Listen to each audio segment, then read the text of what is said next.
What is going on, Guardian Gamers? This is Deeds, and in this video we're going to talk about what it means to be a Titan in Season of the Deep. We're gonna get right into it, make it short and sweet. I don't want to waste anybody's time. There are a few changes that are happening to Titans specifically in Season 21. I just kind of want to reiterate what's going on, what you should be expecting. This may be a surprise to some people, and to some people, it's business as usual. Light subclass tuning updates. As Bungie stated, with update 3.4.0, we made shoulder charge abilities significantly easier to use and increased their viability as a movement tool, at the cost of the ability to one-shot other players without intentional build crafting.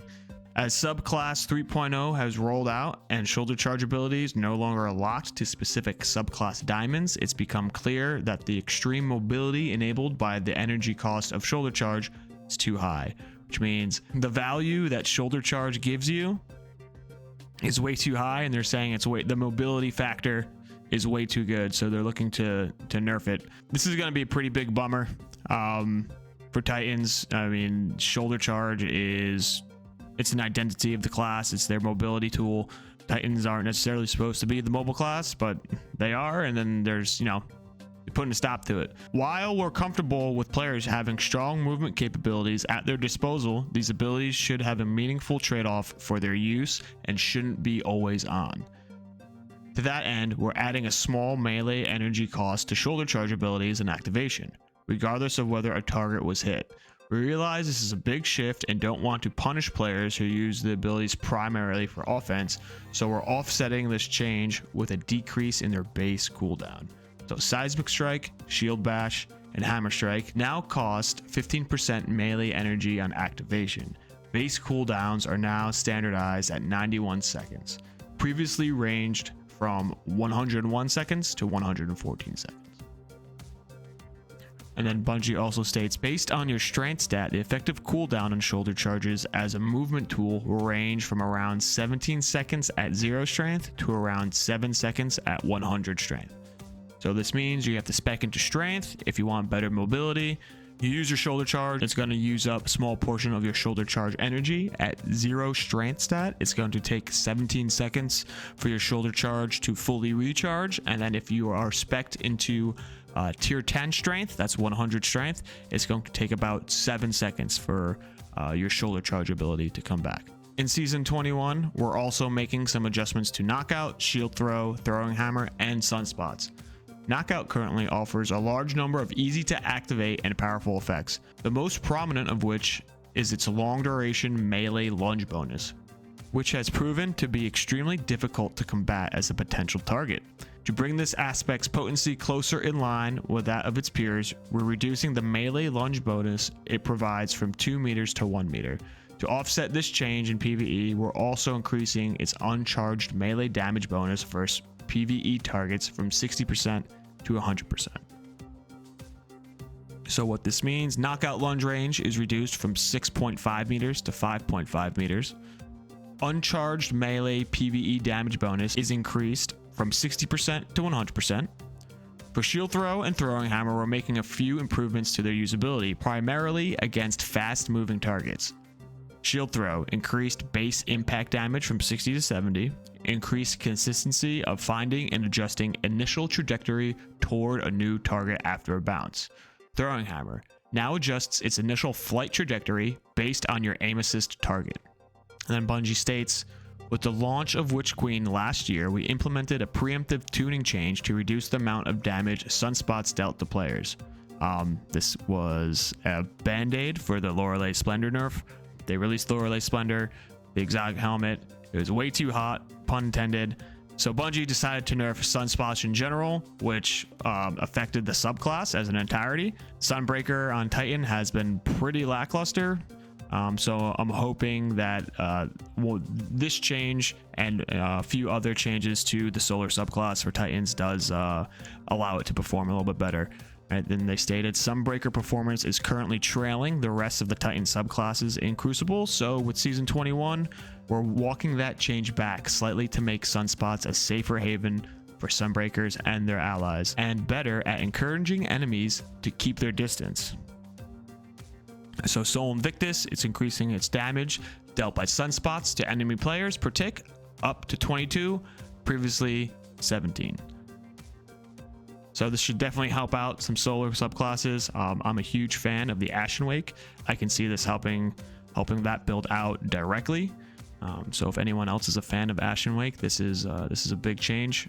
Season 21 could be the time Ashen Wake comes out. Until I don't know, crossing my fingers, just being hopeful here. Let's take a closer look on what they're actually doing to Fist of Havoc too.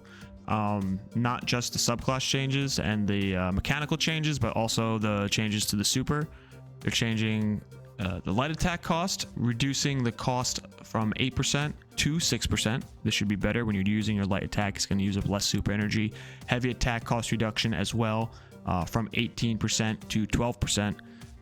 Increased heavy attack PvE damage by 33%. All right, so your roaming super is going to do more damage in PvE, be better at ad clearing, which is always good. Right now we're seeing a lot of just kind of one and done supers, Thunder Crash, really good to get some, ad clear super. And then also heavy attack now blinds targets near the center of the slam area. This is pretty good. This is on point with subclass identity. This is a nice, it's a nice buff. Not too significant of a change, not really going to change a whole lot, but blinding a target, it's part of the arc identity, so this is pretty cool. Just note that in PvP, we could be seeing a lot more Striker Titans, a lot more Fist of Havoc, actually, than Thunder Crash. They just nerfed Thunder Crash in Season 20, and then they're buffing the Roaming Super. Right now, Roaming Supers are pretty bad. Evasiveness is at a all-time high. It's pretty easy to get away from some roaming supers. I know we don't want to go back to when Striker Titan was literally running from one side of the map to the other side of the map, full super, just raining havoc as usual. We don't want to go back to that, but it would be nice to see some variety within the Striker Titan subclass. For Sentinel, we're seeing the increased PvE damage by 20%, so this should be great. More ad clear potential. You're trying to get away from using the bubble. You have another option with ad clear. Really cool subclass, really fun. Excited for that. Hammer of Soul, increased PvE damage by 10%. Small bump in damage, but once again, you don't see a lot of Solar Titans. I mean, you do have Bonk build, which is really good, but there's just other builds that just outclass and outshine the Hammer of Soul. And then Burning Maul used to be called Burning Meme. Will it still remain the Burning Meme? We'll find out. They're increasing the PvE damage by 10%. Now creates a sunspot on cast when Soul Invictus is equipped, matching the behavior of Hammer of Soul.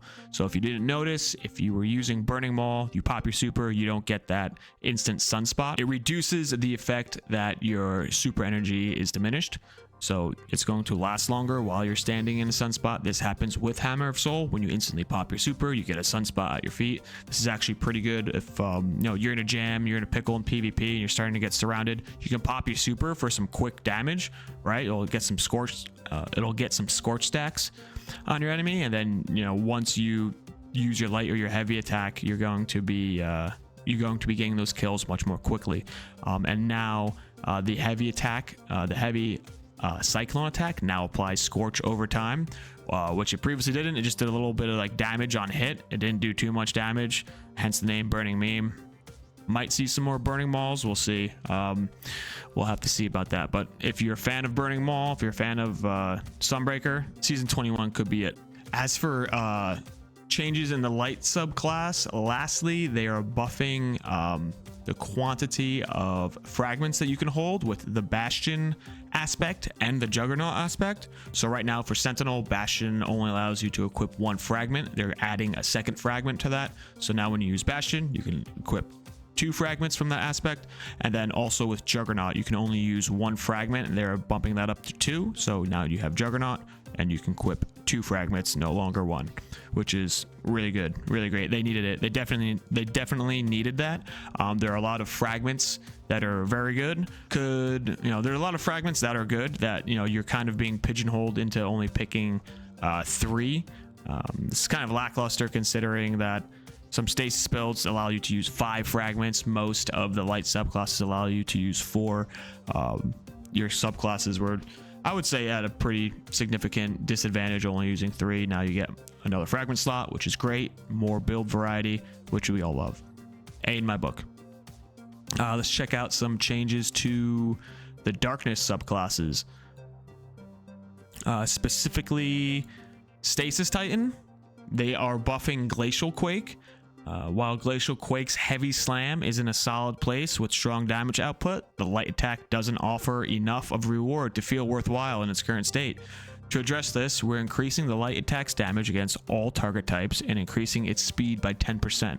This attack will also benefit from some improvements we're making to the neutral game, Shiver Strike, that you'll read about further on. I'll talk about this after we cover the Glacial Quake buff. So, Glacial Quake increased Shiver Strike thrust speed while in super by 10%, increased light attack damage by 20%. For Shiver Strike specifically, maximum thrust while in flight increased by 16%. So I'm pretty sure this is going to stack while you're in super, because they specifically said this. And then decreased maximum downward influence of gravity while in flight by 18%. So it should be so Behemoth should have better mobility now, which is great because you're getting the basic Shiver Strike buff, increased movement speed by 16%, on top of another 10% when you're in super. So it's a 26% speed buff when you're in super. The light attack damage is buffed by 20%. And they decreased the downward influence on your glide when you're using your melee ability and you're gliding. That will allow you to cover more distance. And then Howl of the Storm, that's your secondary melee ability, allow you to shoot the ice in front of you, the little freeze, right? And for the buff, they increased the width of freezing cone versus players by 31%.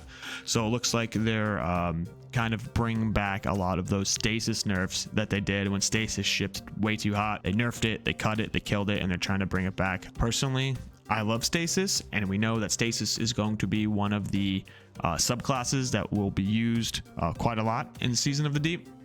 I'm definitely excited for this. I love stasis. It's really, really good in PvE. Stasis Titan is really good to use in Grandmaster Nightfalls, and it's really good to use, in your basic hero level content as well. As for Strand, all of the classes are getting another Strand aspect in Season of the Deep. For Titans, you're going to be getting Flechette Storm. Bungie states, while sliding, activate your charged melee ability to leap into the air, knocking nearby targets away and dealing damage. While airborne, activate your charged melee again to launch a cluster of damaging, unraveling projectiles. Repeatedly activating melee will chain additional throws. Berserker Titans are known for their unbridled aggression. While sprinting headfirst into the battlefield is often the best way to deploy Berserker abilities, we want to provide players with a tool that allows for more potency at range and gives Titans easier ways to unravel enemies. This is where Flechette Storm comes into play. With Flechette Storm, Berserkers have access to a powerful new slide melee attack that quickly launches them up into the air and blasts away all nearby enemies. While still airborne, press the melee button again to fire a cluster of tracking projectiles that deal heavy damage and unravel enemies. Flechette Storm provides the Berserker with a ranged melee option while keeping the spirit of their fast-paced gameplay. If you didn't see the video on that, I can add that video into the description. It looks really cool, really fun. They're adding unraveling to the Berserker class right now. Berserker really only plays into suspension. The other key terms of the Strand subclass, like unraveling and threadlings, don't really tie into the Titans gameplay, but they're adding some unraveling. This should be cool. Really OP in PvE. One of my favorite builds is Syntheseps with Berserker. Insane super damage. Woven Mail is extremely strong, and you can pretty much bypass like most of the champion mechanics, but with suspension is really busted in PvE right now. Strand is only just gonna be better for Titans for sure. I'm very excited for that. And then also Frenzied Blade. This is awesome. They decreased the cooldown based on how many melee charges the player has stored. So at 0 charges, that's your 3 melee charges completely consumed, the cooldown reduced by 15%. At 2 charges, the cooldown is reduced by 30%. This just means you're going to have your melee abilities more often. That's more killing. That's more synergy. That's more fun. It's more Destiny, baby. That's what it is.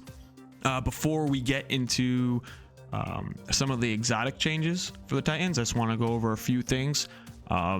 This does affect Titans specifically only because of the weapon type. It's not necessarily a nerf to Titans, but just know that they are changing submachine guns. Aggressive submachine guns have surged in PvP. They need to be brought back into banned. We're doing that in a way that keeps them viable by reducing both base and crit damage a little, requiring higher precision to reach their optimal time to kill, reduced base damage from 15 to 14, increased precision hit multiplier from 1.45 to 1.5. This means that crit damage goes from 21.8 to 21. The Immortal is such a stat monster that no other aggressive SMG can compete. We've brought its range in while allowing it to continue to excel in other areas. Reduced base range value by 10. So pretty much they chopped off 10 range from everyone's Immortal. I mean, it makes sense. Immortal's crazy good right now. It's beating out almost any other weapon pretty within like pulse rifle range and hand cannon range and auto rifle range. Bungie obviously doesn't want this weapon to act out of character. It's an SMG. It should kill fast within SMG ranges, which it still will. It's still going to be a beast. Target lock is still on this gun, and it's still going to melt within its effective range. It just got brought down a little bit, which means Peacekeeper Titans, this is sort of a nerf to you guys. You know, I mean, by all means, you could still use your Immortal. Maybe you're going to look for another SMG. I know they're making changes to Shire's Wrath's Reticle. That could be really cool. We also have Multi-Mock, you know, the 600 RPMs. There's a lot more 750s. They just nerfed Taraba. You still have Ikelos. Just a nerf to SMGs, a nerf to the aggressive frames, and to the Mortal specifically. It's reining in the range. Definitely warranted. Just be heads up for that. Also know that in Season of the Deep, they're bringing in full auto melee. This just means you hold down your melee button and you're gonna melee. You're just gonna be meleeing and meleeing and meleeing and meleeing and meleeing. For Titan specifically, this is great. This is right up our alley because that's all we do. We run in head first, like idiots. Hold our sprint button, have our shotgun out, hold our melee button. 1, 2, 3, done. That's the simple life of the Titan. It just got that much easier. Now for Titan exotics. They're making changes to exotic gloves, point contact cannon brace, no backup plans, second chance, stronghold, the exotic helmets, eternal warrior, Capri's horn, the exotic boots, path of the burning steps, and dune marchers. For point contact cannon brace, lightning strikes now jolt targets, increase PvE damage per lightning bolt from 50 to 200. Being amplified now increases the damage of the lightning strikes by 50% instead of extending their range. Point contact cannon brace could be pretty cool. Season of the Deep, we know that Arc is one of the main subclasses that will be used. This is specifically for Arc Titans. These gloves could be pretty crazy. It's going to be pretty interesting if you're you know, build crafter. This is a walk in the park for you guys. You know, have fun. They're giving you a new toy to play with. No backup plans. These things are going to be nasty. No backup plans will immediately be in the meta. Shotguns are some of the best weapons in PvP. There's no secret about that. You're going to see a lot of Void Titans with no backup plans, right? They completely changed the way this works. This is a complete rework. Replacing the old functionality entirely now provides a moderate benefit to the airborne effectiveness and reload speed of shotguns. While you have a void overshield, shotguns deal additional damage, and shotgun final blows refresh your overshield. While using a void subclass, rapid shotgun final blows or defeating a powerful enemy with a shotgun grants you a void overshield and kicks off your health regeneration. So you see the gameplay loop here. You're a Titan, you're on Sentinel, you're wearing no backup plans, you put on a shotgun, right? You cast your barricade, give yourself an overshield, Now that Bastion gives you 2 fragments, you have an extra fragment slot as well, right? So get your overshield. Your shotgun deals additional damage, right? And now your shotgun final blows refresh your overshield. A loop of destruction and death, right? Just shotgun kills, or the order of it is use your barricade, get an overshield, shotgun deals more damage. It's gonna be crazy. Second chance, shield throw melee now weakens enemies. Stunning a barrier champion with your shield throw melee grants a single full melee charge. I could see this doing pretty well in some Nightfall content, maybe higher level content. Not sure if it's going to be viable in Grandmaster. I don't know if this is going to fix this exotic, make it any better. If we see the use go up, provides a little bit of nice utility, which is always great, but nothing too crazy, nothing that really stands out. I would avoid using the second chance. There's definitely some better stuff. Stronghold, replace the healing from blocking shots precisely with significant damage reduction, 50% in PvE, 10% in PvP. While blocking with a sword, when you stop blocking, gain restoration ×2 with duration that increases based on the number of shots you blocked. Some dev commentary on this exotic. The original heal on perfect guard mechanic was swapped out for the damage reduction to improve ease of use. The previous version of perfect guard incentivized rapid blocking and releasing of the block to be most effective, which was unintuitive for most players and inaccessible for some. All right, so it was something that was stupid, it was gimmicky, never really worked. So they did a whole revamp. The change to damage reduction while blocking and restoration after you stop blocking allows you to close to melee range even against powerful enemies and stay alive while delivering attacks thanks to the restoration. Conveniently, this also pairs well with certain exotic swords such as the Lament. Right, you have these. You have a lot of swords in the game, a lot of even glaives too. But this is specifically for swords. Really good power weapons, really really nice burst DPS. But when you're doing something higher level content like a GM where enemies do so much damage to you, risking it for the reward, it's not worth it. Now maybe if you like swords a lot, you want to use swords. Could be pretty nasty. We'll have to see. Eternal Warrior, rapid takedowns with an arc weapon grant escalating bonus to arc weapon damage, using the same non-stacking damage bonuses used by Surge mods. This can go all the way up to tier 4 bonus damage, granting a damage bonus of 25% in PvE and 6% in PvP, providing a larger bonus than can be achieved with 3 Surge mods equipped. While at tier 4 damage bonus, arc kills refresh the bonus's duration. After your Fist of Havoc super ends, you gain tier 4 damage bonus. This is actually pretty interesting. This is pretty much like a Path of the Burning Steps, only for arc, and instead of wearing boots, you're wearing a helmet. So pretty much you're going to want to pair an arc weapon with the Eternal Warrior helmet. As you get kills, you're going to get stacks that can stack up the ×4 bonus damage. Your arc weapons are going to be doing more damage, and then instead of giving you an overshield while you pop your super, it's going to give you a maximum damage bonus coming out of your super. Actually, I don't know. Are they keeping the overshield? It doesn't look like. It doesn't look like they're keeping the overshield. That probably would have been pretty OP, right?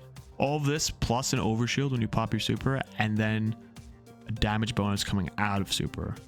That sounds really strong. I don't know if they're keeping the overshield. It doesn't. They haven't said it. Capri's Horn. The solar damage waves now scorch targets. It's great. Capri's Horn, pretty gimmicky.